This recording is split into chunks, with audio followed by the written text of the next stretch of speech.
So we are 1 minute ahead of schedule, I believe. Yeah, 17:59.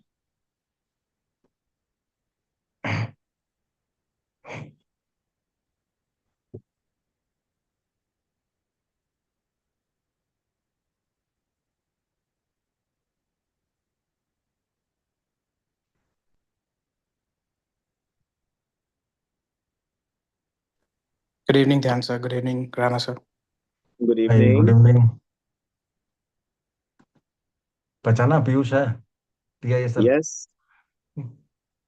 आवाज पहचान लिया. Boeing tassel. Thank you, sir. इतनी खूबसूरत आवाज को कौन नहीं करता? Coincidentally, Piyush and me have a connection. His ultimate boss, Raveen Singh, is an alumnus of Delhi School of Economics, 1 year junior to me. Great. Hmm.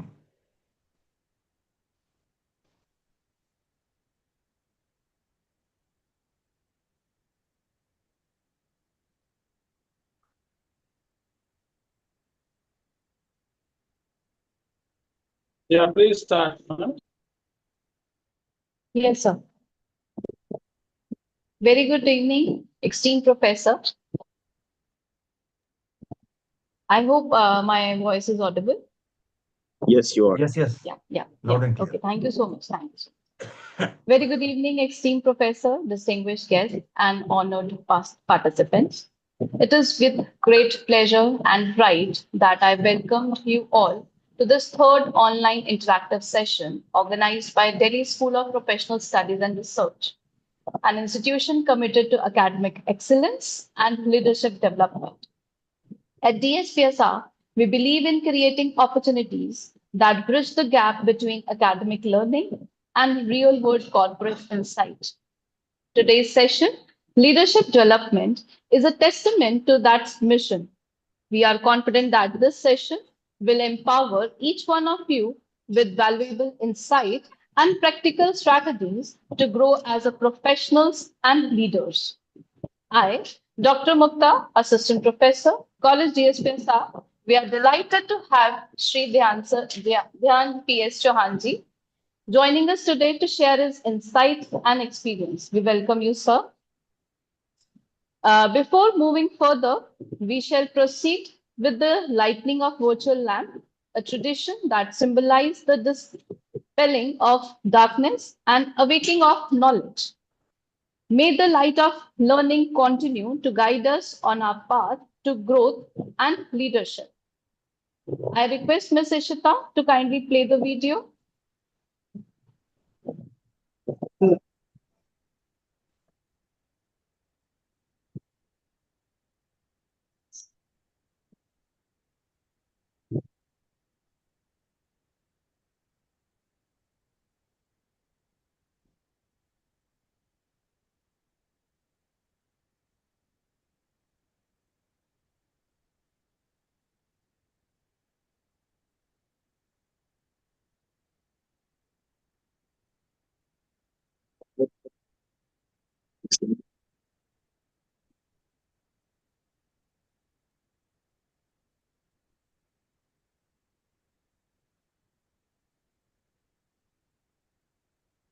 Thank you so much, madam.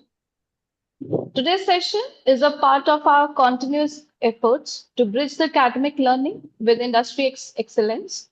We are especially delighted to welcome our esteemed guest speaker, Shri Dhyan PS Chauhan, Managing Director of Amazing HR Services Private Limited and former Senior Vice President HR at Accretive Health.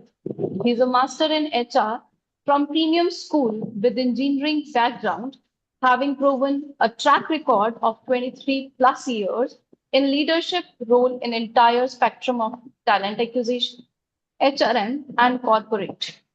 His vast experience with organizations such as R1 RCM, it's a Chicago-based company, Gillete, Quest Diagnostic, and HCL Technologies make him a beacon of wisdom in the field of leadership and human resources.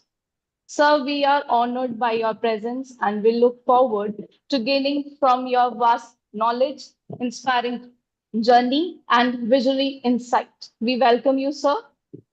Thank you so much. Now, Honor is mine to be here. thank you so much, sir.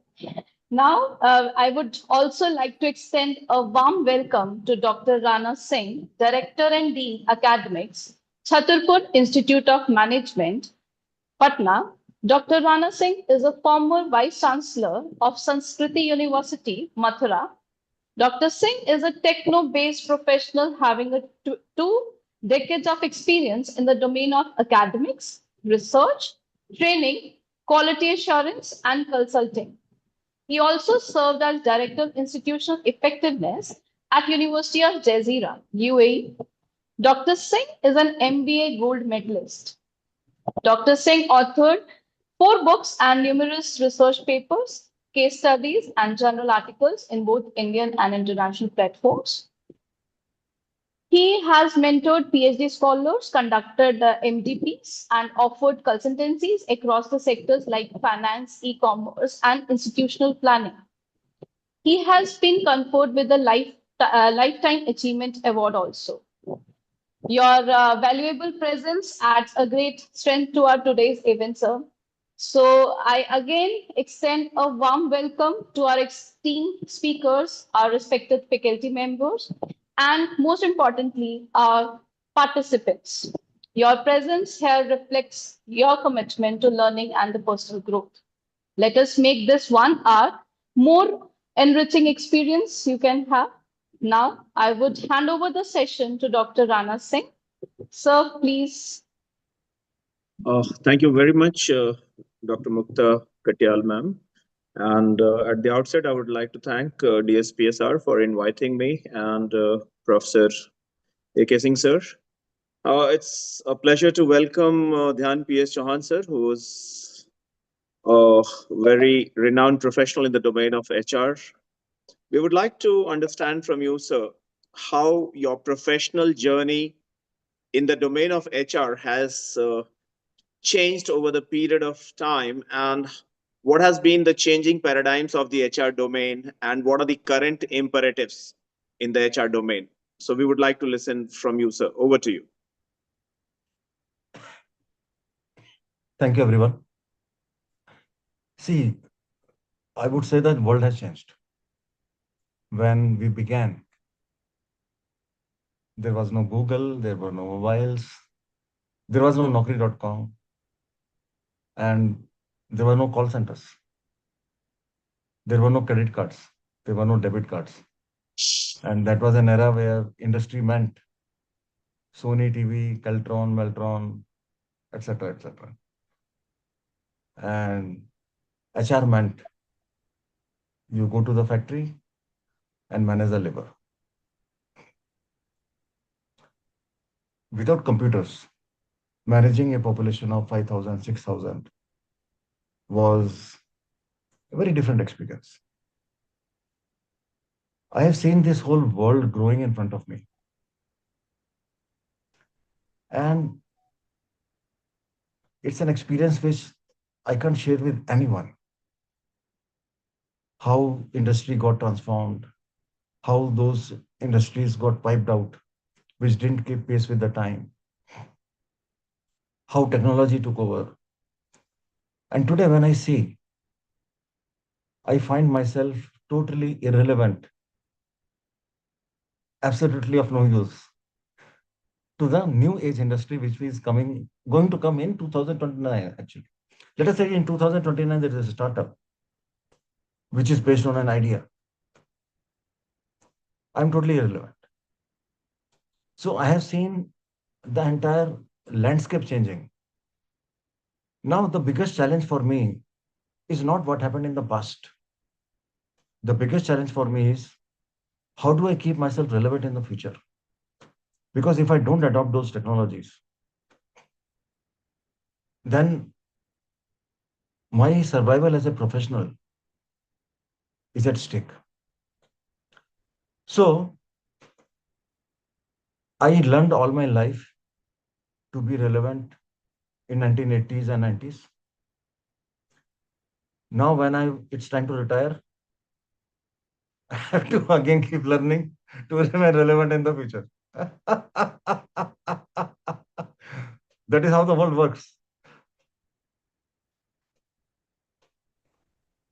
Great. So I think that was a very valuable update. Would you also like to share the challenges and opportunities which information technology is posing to HR professionals in current times? See, technology is an enabler, and it's a great enabler. I believe that it must be embraced. So if I divide the entire domain of HR in two parts, one which is a routine part and one which is a thinking part, I think all HR professionals must give routine part to technology. There's no point you doing the same thing again and again and adding it to your experience. For example, compensation. For example, your learning and development, which is your focus learning. For example, in Accretive Health, for AR, there are only 32 denials for reason. Sorry, 32 reasons for denial. Now, for that training, you don't need a trainer. That can be given to technology, and they can train people well, they can score them well. And in case people have doubt, they can go to ChatGPT and ask, etc., etc. But if you have to identify, for example, I have to hire a CEO for my organization, or if I have to induct a board member and I have to interact with him to assess whether he aligns with our culture, he aligns with our thought process, how is his chemistry with us, what is his philosophy of life, whether he will be able to work with us for long term or not. That, I think, technology is yet to be developed, which can take over. So I would summarize it in very short. All routine functions, let us give it to the technology without any fear. It's okay. But all strategic functions, which cannot replace the experience of someone like Dr. Rana Singh or Dr. Ajay Kumar Singh, that technology cannot handle. Even if you give it to technology, you're going to get the trash. So it's not advisable to give it to the technology. I will give you an example, live example. I work very closely with a public sector called ONGC. I do assessment centers for them. In assessment centers, we assess people scale on current competencies and people scale on future competencies for which they are being judged, whether they are right or not. Now, there is an organization called Jambe. They have put entire assessment center on IT platform. ONGC once said that, oh, we will be technology, sir, we will be technology, sir. I mean, how can a platform judge a senior resource like senior VP of ONGC or a director on people skills, on collaboration, unless an assessor observes him playing a team game? Software cannot do that. Then ONGC first embraced technology, then they switched on to again human intervention. So there are certain places where technology will be enabler. There are certain places where human interventions will be required. I think smart professional is one who identifies the difference and be master of both. He uses technology for routine functions and he uses experience for strategic functions. As simple as that. Great. So that has been a great understanding from you. Could you also help us understand what are the key expectations of the HR professionals when they are hiring fresh business graduates from the campus? What are the key focus areas and expectations of the recruiters coming from the various leading corporate houses while they are recruiting business managers from BBA or MBA or any other similar programs? I'm very sorry to say that, but my answer will be very negative to this question. The only requirement is knowledge of HR. And I myself go for campus recruitments and I ask the candidate that I will ask you 5 questions. Even if you answer 3 correctly, you will be selected, irrespective of how many vacancies I have. And I ask him a very simple question like, what is difference between job specification and job evaluation? Why are they done? And candidate doesn't even know what is job specification and what is job evaluation. Till today, you will see, even in your working, Dr. Rana, you give a position to a recruitment person, he will say that, send me the JD. What is JD? JD is job description. Now, job description is what a person will do when he is on the chair, correct?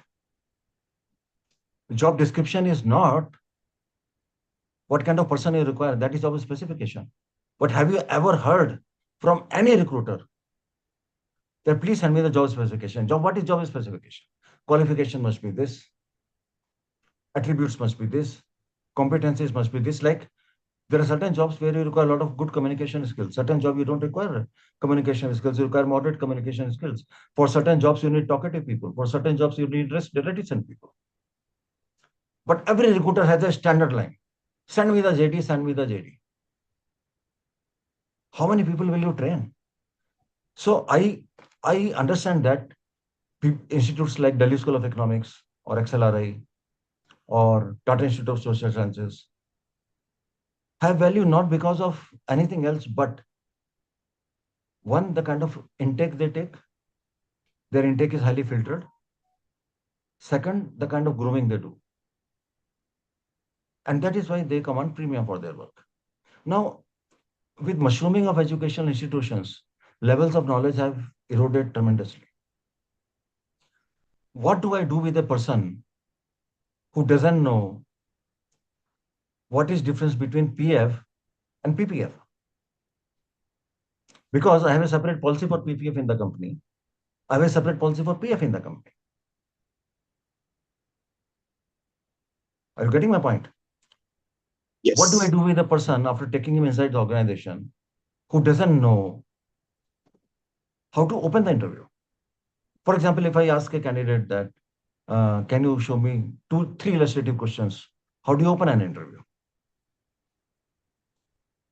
They start fumbling, actually. They start fumbling. So the only requirement is knowledge, nothing else. Perfect. So I think that makes it aptly clear that knowledge is definitely one of the most important prerequisites being looked for by many recruiters like you. Great.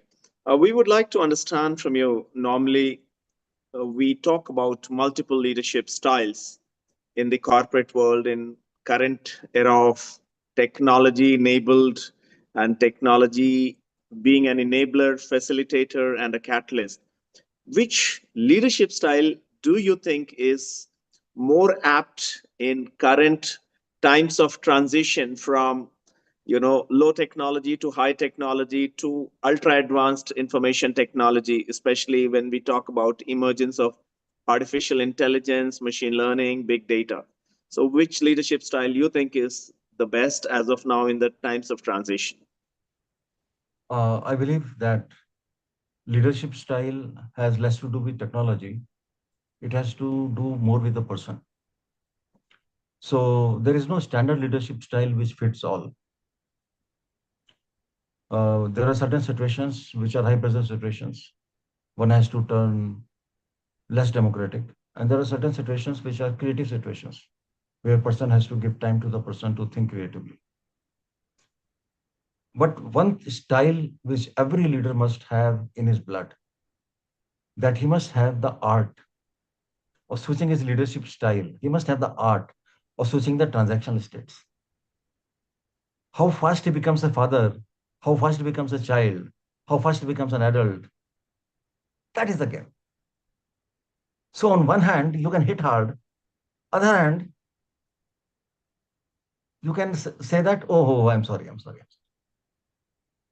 But having said that, if leader has godly qualities in him, then generally all the leadership styles come in naturally. Now, what are those godly qualities? One, trust. Second, faith. Faith in the team. Third, He must own the team actually. अगर leader के रहते team member से गलती हो गई है और team member को सुननी पड़ रही है और लीडर किनारे खड़ा हो गया, then what kind of leader is he? He must say that मेरी गलती है and he must coach the team member. And leader always takes the level of the team members to a next level. He must have solutions to the problems of the team. I have seen leaders, practically I'm telling you, in one of my client site, I was working with them on process transformation. A junior comes to a manager and says, this is the problem. What do I do? I'm not able to do this on Excel. You know what manager says? तुमको किस लिए रखा है फिर? Resign करो, घर जाओ यार.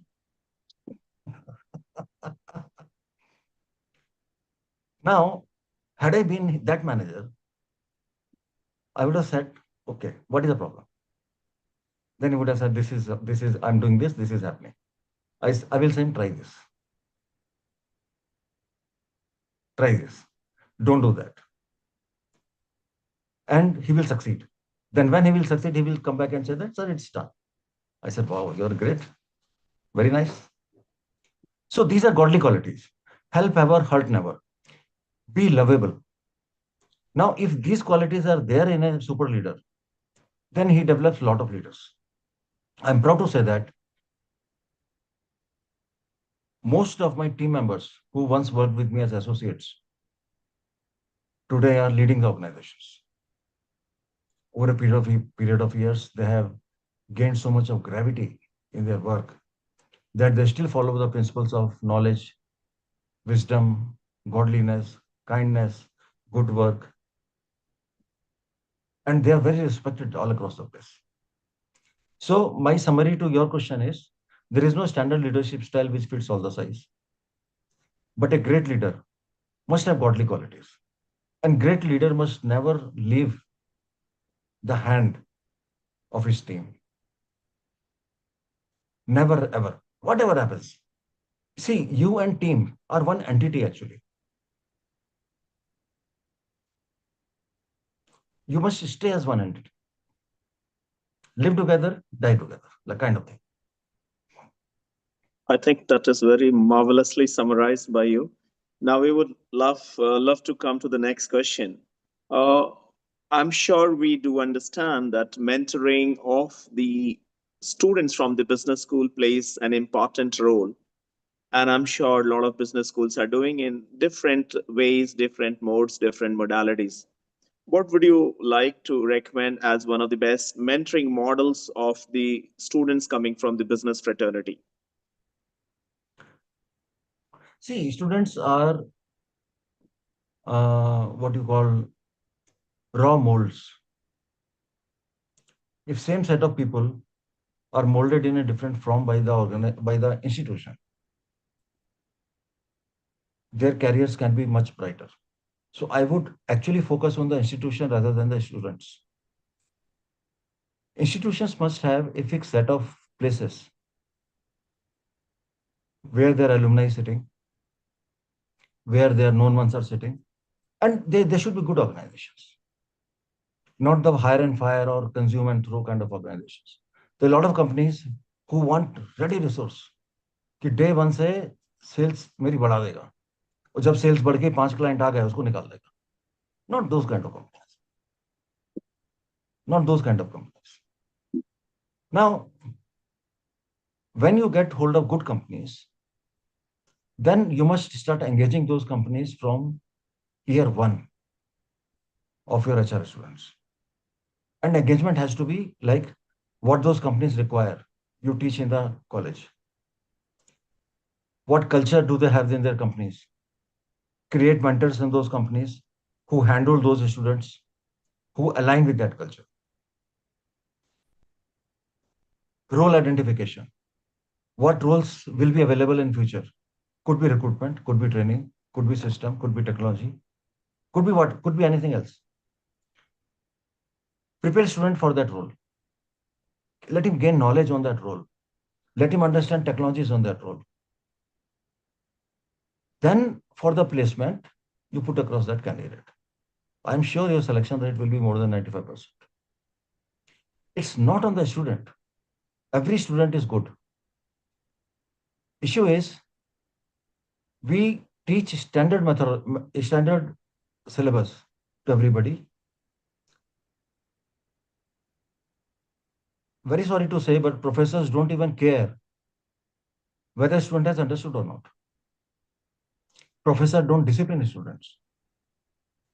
I've seen professors where anybody is coming at any time, anybody is going at any time, walking out, walking in. Students are not finding the lecture interesting. But professor is not understanding this one fact, how much loss he's causing to the institution.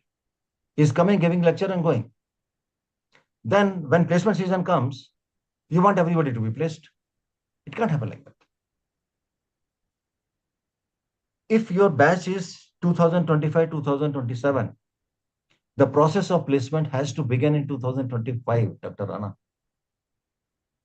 It cannot happen in the last month of 2027. Your success rate won't be high. If you want your success rate to be high, your placement has to begin from 2025. And trust me, it is worthwhile to charge the student for this service, but get his life made. Rather than don't charge him for this service and throw it in the market after graduation, after post-graduation, and he's doing menial jobs. That's what my thought is. Good. So I understand that multimodal approach, probably alumni, seniors, people from the corporate and faculty members together, they mentor the students. So I think that would be a very holistic approach towards mentoring the students.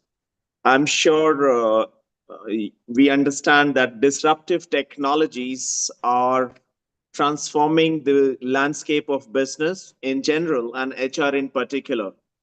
I'm sure you would also have witnessed the impact of artificial intelligence in the HR domain.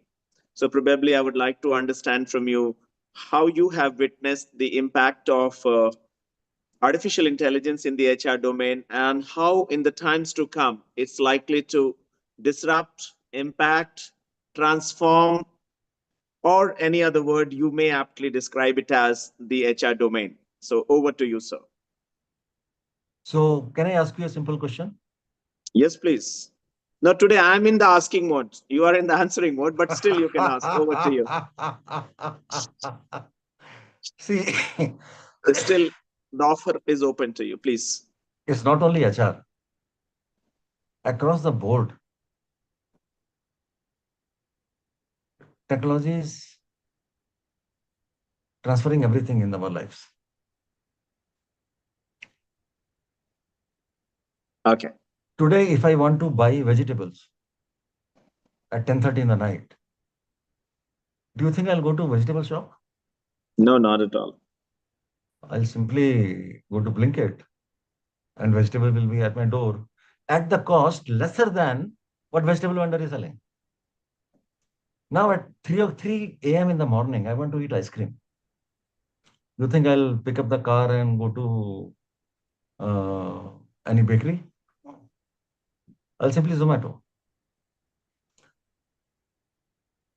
Now, world has suffered also and evolved also due to technology. The entire travel industry is wiped out. You can imagine there used to be travel agents every corner in India. Ola and Uber finished all of that. Now there are no travel agents. There used to be STD PCOs, mobile finished them. Viklang Bhoot bolte the पीले रंग का. Now there used to be dark service, Indian Postal Department. Who needs Indian Postal Department when you scan a document and send it on WhatsApp to US? I remember sending a document to US at the cost of 2,600 rupees once upon a time. Who needs photocopy? Now, coming to HR, same has happened with HR. That era where you had a great grand old man looking like Raman, sitting on the seat of general manager HR with his grand experience will take a decision. That era is finished. That era is finished. Technology has finished that era. Today, you press enter button and everything is printed here with laser printer. Finished. Now, what this has done to the people? That grand old man, the so-called general manager HR, took 30 years of life to reach to that place to suggest what to do.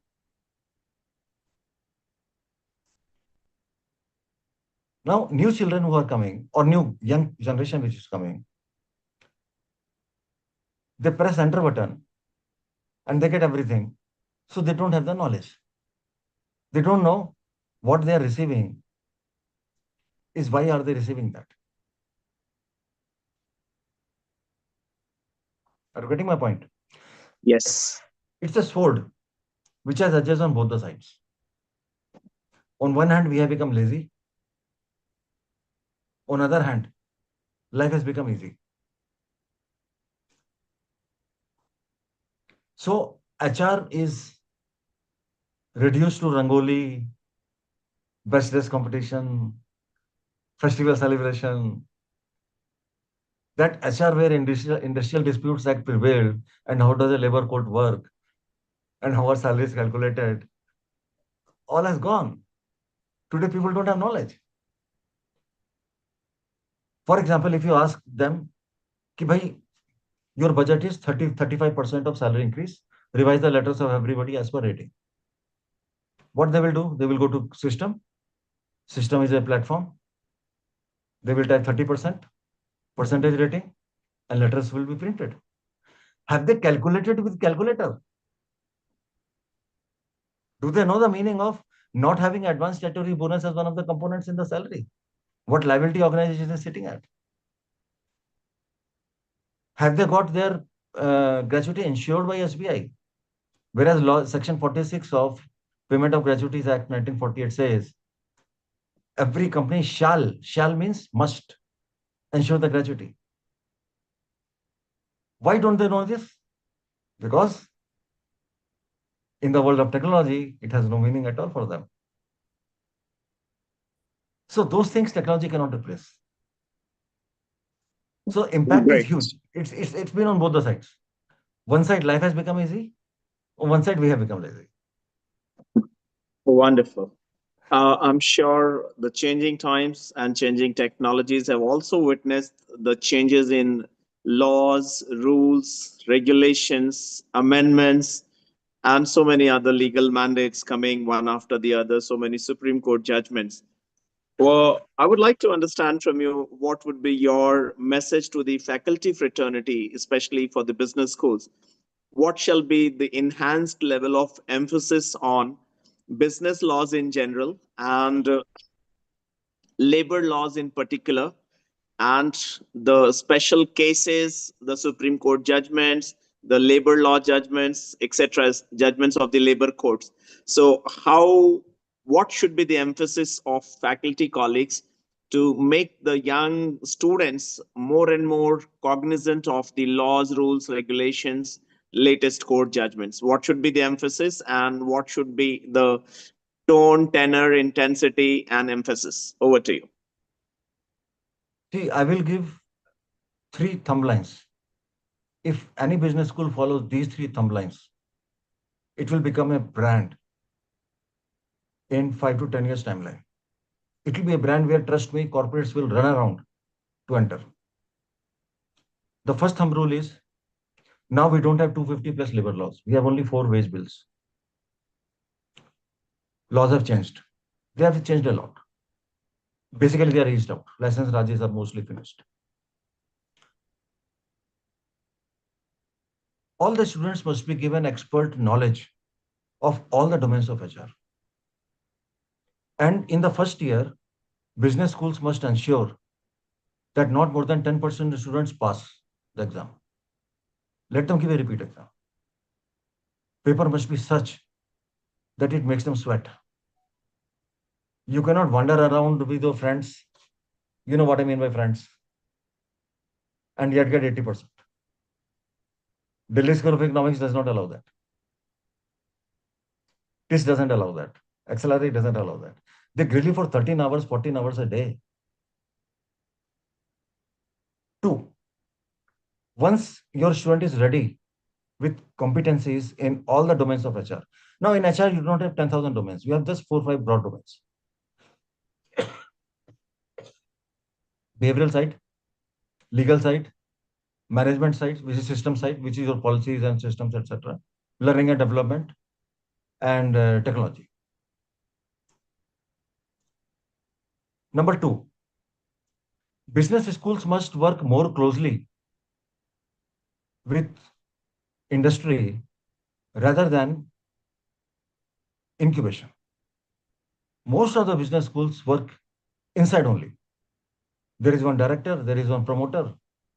Promoter is worried only about 2 things: admissions and placements. Director is struggling hard to find faculty. Faculty doesn't stay. So he manages somehow. And the moment promoter sees that this director is not good, he is fired. This approach won't work in the long run. We have to work for a long-term approach where business schools and corporates are more close, they are more engaged, and they are able to see your people, they are able to see through your academic rigor, they are able to see how much hard work you are doing as a service to the nation. Third, your alumni. I'm yet to come across a college, including my own alma mater, who is in complete grip of their alumni. Placement done, person gone. Now, where is he changing the job? Where is he going? What is he doing? Nobody cares. Once in a blue moon, you will meet at the airport and say, Dr. Sana, Rana, sir, namaste. अरे पहचाना नहीं sir, मैं आप ही के batch का हूँ 2004 का, आप ही के स्कूल का हूँ, आपने मुझे पढ़ाया था. Now, that is not a relationship. अगर मैं आपको 5 साल बाद तब फोन कर रहा हूँ डॉक्टर राणा को जब मुझे आपसे काम है, that is not a relationship. Relationship is जब मैं डॉक्टर राणा के साथ टच में हूं, उनके हालचाल लेता हूं, उनके सुख दुख में साथ रहता हूं और उनकी जिंदगी का हिस्सा हूं.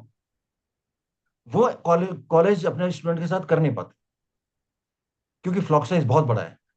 And in fact colleges can use technology tremendously to manage their flock size.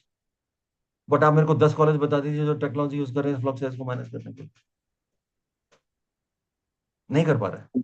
One is CIMP. I personally manage the entire alumni group. There is a testimony. Harsh is here right away. Correct, sir. I appreciate that. And also, the education policy of the country changes with the changing party. Okay. That policy doesn't stay constant. For example, if we talk of current ruling party, their education policy is more driven towards self-employment. When we talk of 1991, when liberalization happened, the education policy was more dependent on creating global talent for global organizations who were entering the country. This confuses the education system very hard. So these are 3-4 things I would say. If basics are right, I don't see any college, any business school of sizable structure must have any sort of challenge in making money. The problem is, it's not about making money.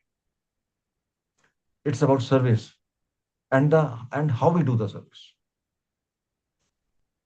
Educational institutions are actually building the country. Money is byproduct. But when for an educational institution, money is the core product, education suffers. Perfect. I think that's very well said from your side. I'm sure the entire world is singing the song of data analytics, data mining, and so many other buzzwords. You also talk about HR analytics these days. So I would like to understand from you what has been the changing role of data management, HR analytics, predictive analytics in the domain of HR.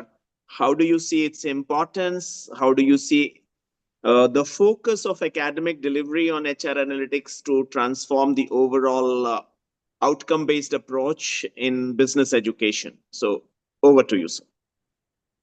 See, it depends upon what you want. If I'm looking for, let us say, cognitive learning, then I want to capture user experience of the person on the screen. Then I will create a forum where I even gauge at what space on the screen for how much seconds was the cursor on. What is the movement of the cursor, left to right to left, top to down? How much time did a person spend on that site? I'm talking of my own L&D site, L&D system in the organization. Now, if I want to hire candidates and I want to be very specific about it, then I would depend on third-party data, which is on LinkedIn, Naukri, etc. I'll buy it. If I want to create a knowledge repository for people, I would depend on research-based data from best of the places where latest researches are going on. Now, data analytics is a very wide ocean.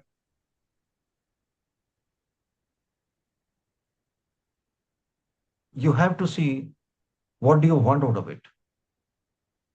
And the ocean is so wide and deep that if you're clear about your goals, it has the power to service your needs, all your needs. So I think data analytics per se is I would say that it's a very broad term. If I were on the seat of an organization running human resources department, my first question to myself will be, why I want this data?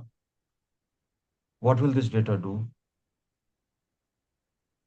And how it is useful for my business? Because remember, HR is no longer a cost center. Those days are gone.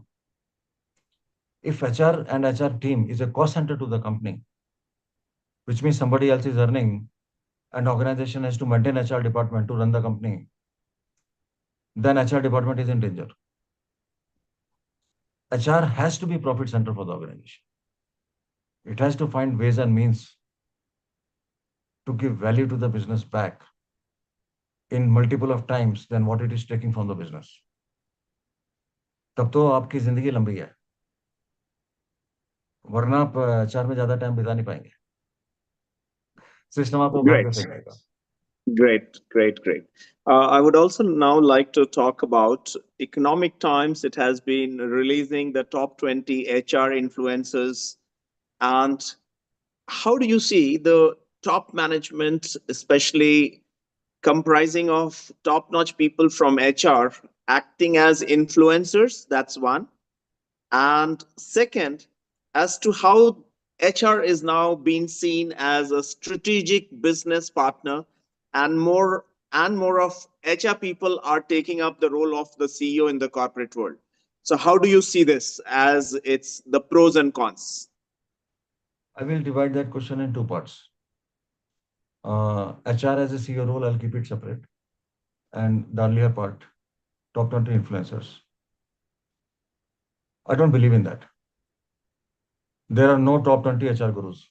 And trust me, Dr. Rana, real HR gurus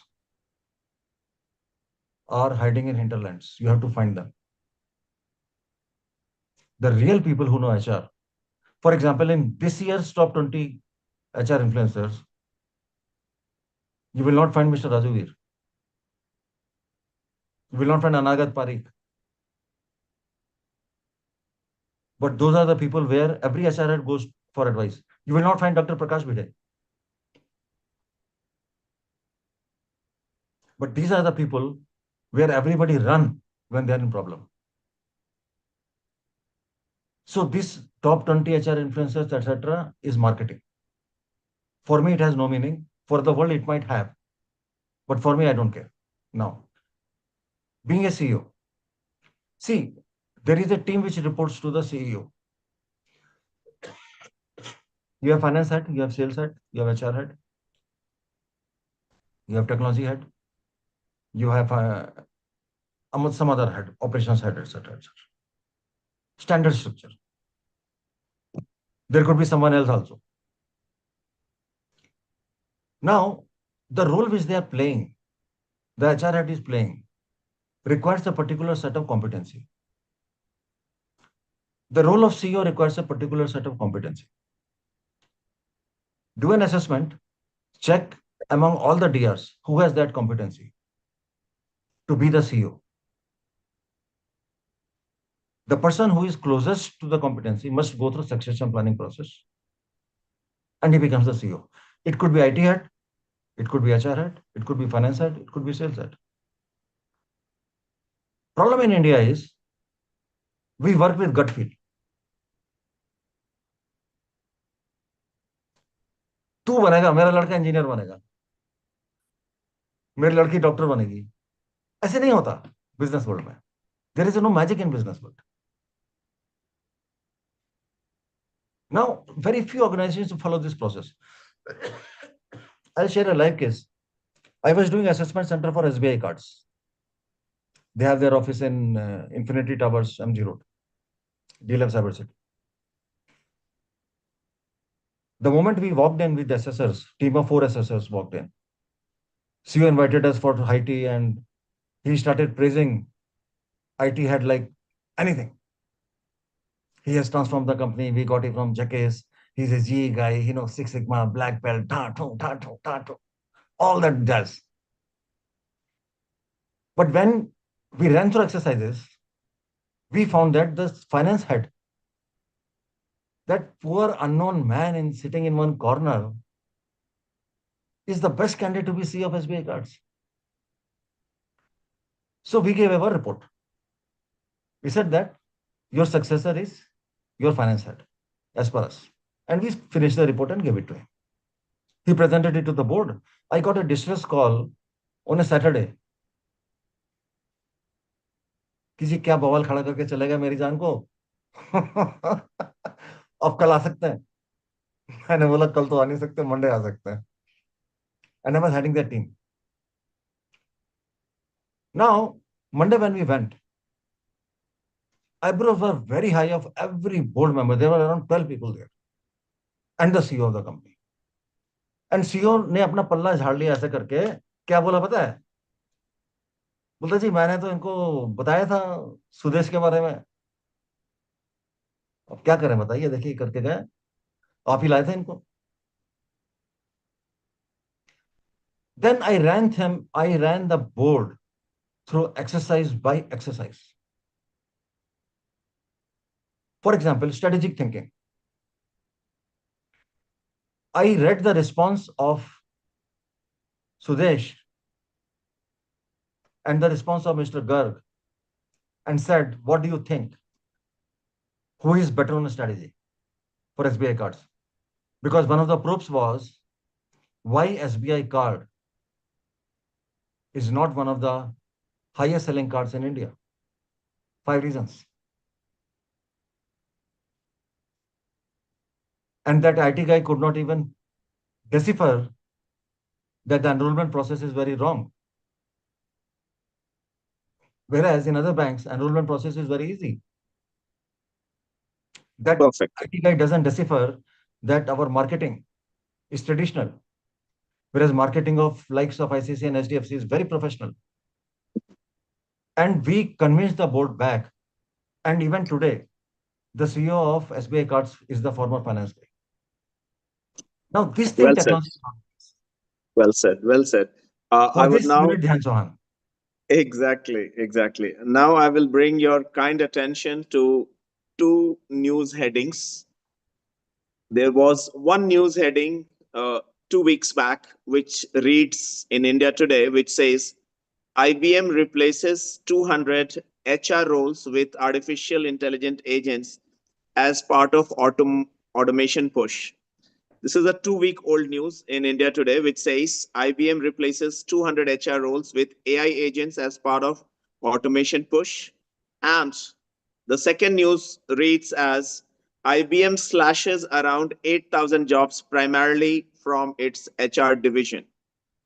So these two news items are for your kind observation, perusal, analysis, and your views, thoughts, and ideas how HR domain is likely to see transformation after the impact of AI. With these two news items being analyzed from your side. This is one question. I will answer it in two parts. Yes, please. Had I been IBM, I wouldn't have fired a single person. Wherever I have worked, there is a tradition still being maintained by my team. Unless there is a moral turpitude or integrity issue, person must not be fired. Those people who are on routine jobs, they are always in large numbers. For example, recruitment. For example, payroll. Now, in IBM, firstly, what they do is they're merciless organization. They don't have heart. When they are expanding from 2,000 people to 50,000 people, they will create divisions. And for every division, they will have a compensation and benefit person. For every division, they will have an HRB. For every division, they will have 10 recruiters. Tomorrow, when project goes, they will fire everybody. Now, what is the use of working for such a company? Now, second part to the same question, single question. IBM is not end of the world, ना IBM कोई खुदा है. जिन लोगों को उन्होंने निकाला है, उन्हें कहीं ना कहीं जॉब मिल ही जाएगी. पर IBM को हमेशा याद रखेंगे. I think we lost the basic theme of the question, how AI is transforming the HR landscape. It's not about AI. If AI is making some jobs redundant, try to understand. I'm also coming to the same thing. It's not about AI. If AI is making some jobs redundant, then AI is also generating some jobs. Why can't redundancy be used with a little training where jobs are getting generated? Correct. I would like to supplement the third news item, which says IBM automates 94% of HR tasks with AI rollouts in terms of organize. So it has automated 94% of HR processes, leading to. Hold on. What is this 94%? How do you calculate that? This is news. I'm talking about the news item. HR का 94% कैसे calculate किया आपने? What are the It is not me. It is the news item which reads. I don't care. I don't care actually. See, HR का 94% means the entire IBM will come to standstill, which it has not. Agreed. So HR का 94% समझ रहे हैं राणा जी? क्या होता है? I do understand. I really take this opportunity to thank you for your valuable inputs. I think my time is over and I will pass on the responsibility to our comparing team for the query session. Over to you, Madam Mukta, please. Thank you so much, sir. Any query from our audience? So I have a request, Mukta ji. Please unmute all the videos and microphones. Let them raise their hand and look at the hand and then invite them on first come, first serve basis. We call FIFO in management. Yes, everyone, first in, first out. Raise your hands if you have any query. Hi, Dhyan sir, Bhuvan this side. Hey, Bhuvan, how are you? I'm good, sir. How are you? Sorry, I cannot be on video. I'm outside somewhere. But, just continuing in this question, so this is not about IBM per se. So what I'm seeing is this is what I think what the question meant was about the trend. So it is about a lot of companies are actually following the trend where HR being considered as the cost function, which is normally not the revenue generating function of for any organization. So this is what they're trying to do is, I'll tell you the logic behind converting into AI. That less of attrition, less of people management, and everything automated, 24/7 availability. All these are portrayed as benefits of AI over humans, and this is being taken as a bait to convert HR into AI. Okay, so the point is not yet that okay, some companies will do, some companies might not do it, but as the trend follows, the speed with which AI is entering into everyone's world, how do HR and L&D professionals, one is they have to upgrade themselves, they have to inbuilt AI into their curriculum as well. That is one thing I agree. But because I am of the view that what a human can do, an AI can never do. I agree with you on that. But the point is, in practicality, how to ensure that the jobs remain actually relevant. See, HR person has to uh, increase his levels of competency. He has to embrace AI. Agree. He doesn't have to fear AI. I'll give in your own terms. For example, income tax. There are platforms available on internet where you put your heads and income tax is filed, calculations done, everything done. That AI can do. But in case there is a query or in case there is a deeper notice, for that you require Bhuvan.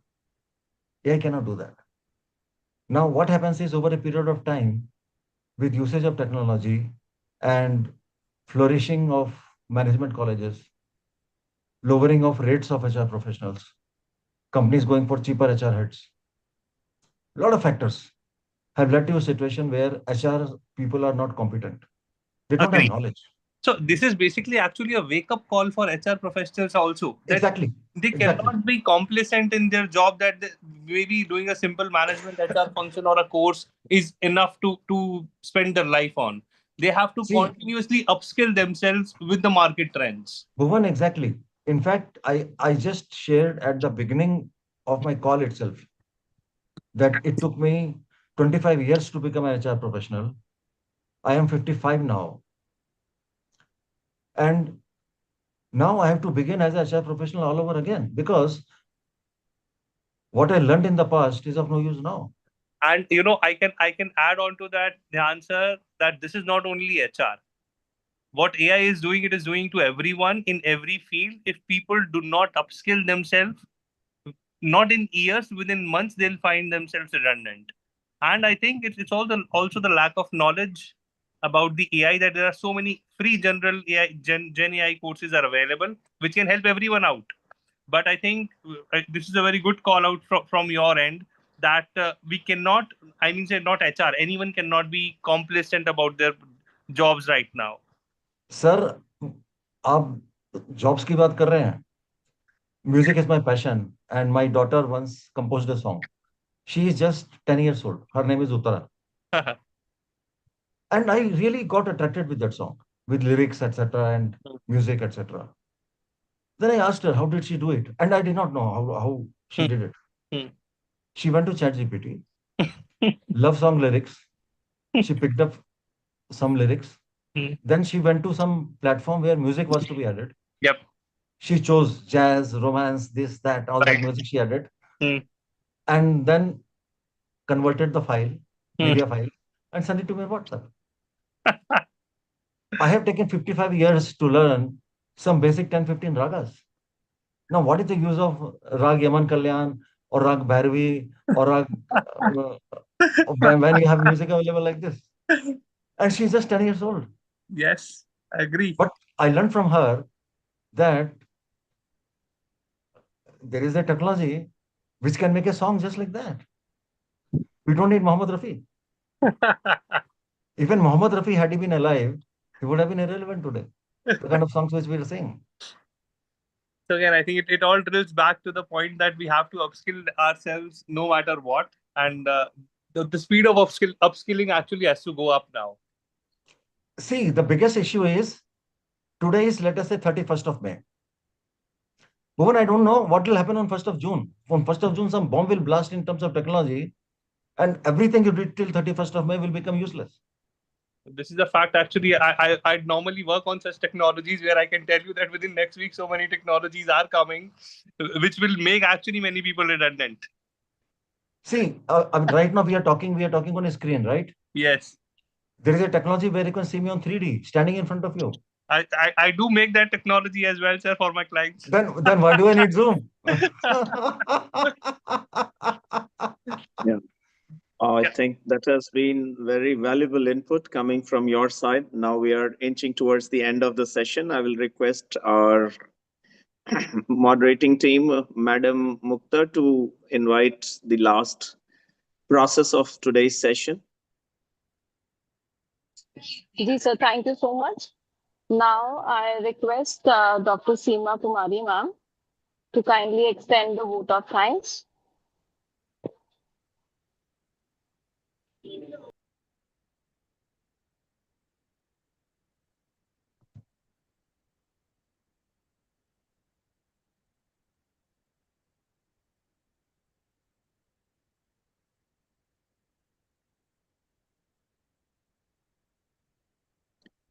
Dr. Seema,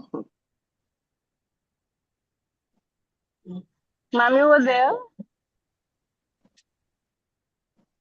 some technology glitch, I believe. Maybe you can do the rest of the process. Madam Mukta, please. Thank you so much, sir. Thank you for your valuable and inspiring suggestions to our students and to our faculty members. For sure, business school will incorporate all the suggestions you have made. And thank you so much. Thanks a lot. Thank you, IT team, to handle a great session. Thank you so much. Thanks a lot.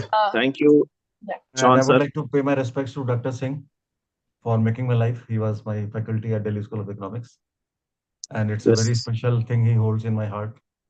And his father, both were my teachers. And thank you, sir, for making my life. Thank you so much, sir. Thanks. Pradam. IT team, please close the meeting.